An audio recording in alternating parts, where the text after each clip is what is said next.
Au nom du Père et du Fils et du Saint-Esprit. Amen. Esprit de vérité, souffle de Dieu, nous t'accueillons, viens purifier nos cœurs, viens nous vivifier, chasse l'orgueil et la crainte et apporte-nous joie et lumière. Amen. Le Seigneur soit avec vous.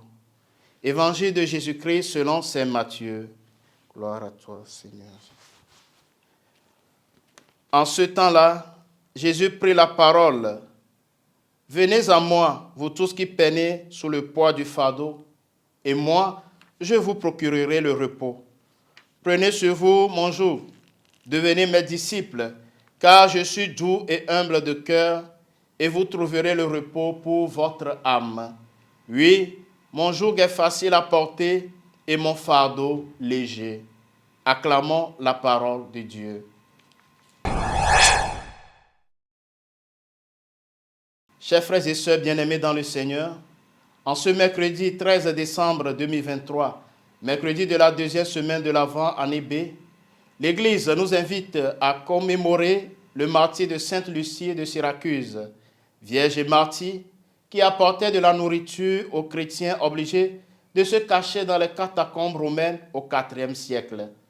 Lucie éclairait alors leur chemin avec une couronne de chandelles placées sur sa tête. Dans l'évangile de ce jour, le Christ nous invite à l'espérance en Dieu qui nous permet d'avoir des forces nouvelles pour abandonner nos pesants fardeaux et porter son léger joug. Oui, nous avons tous de lourds fardeaux à porter.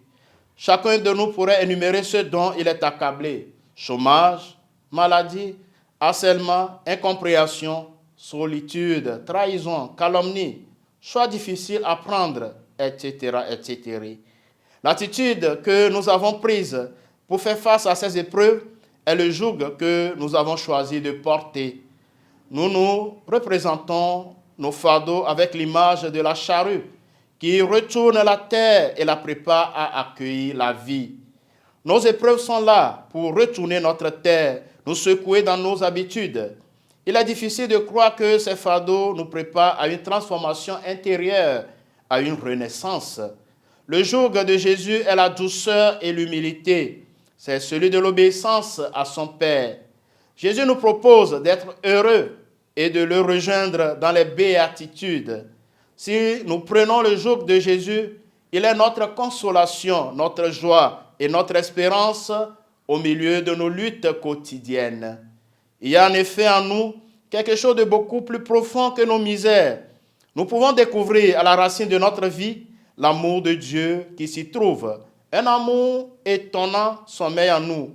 Du ciel, Dieu nous tend la main pour nous attirer auprès de lui. Jésus nous dit: prenez sur vous mon joug, devenez mes disciples, car je suis doux et humble de cœur, et vous trouverez le repos. Il n'est pas venu pour nous débarrasser de nos fardeaux, mais pour les porter avec nous. L'épreuve est là pour nous rendre plus forts, pour nous ancrer davantage dans une maturité d'amour. Devenir les disciples de Jésus, c'est commencer une aventure pour la vie. Jésus, humble et doux, calme nos craintes et nous trouvons en lui du repos pour notre âme.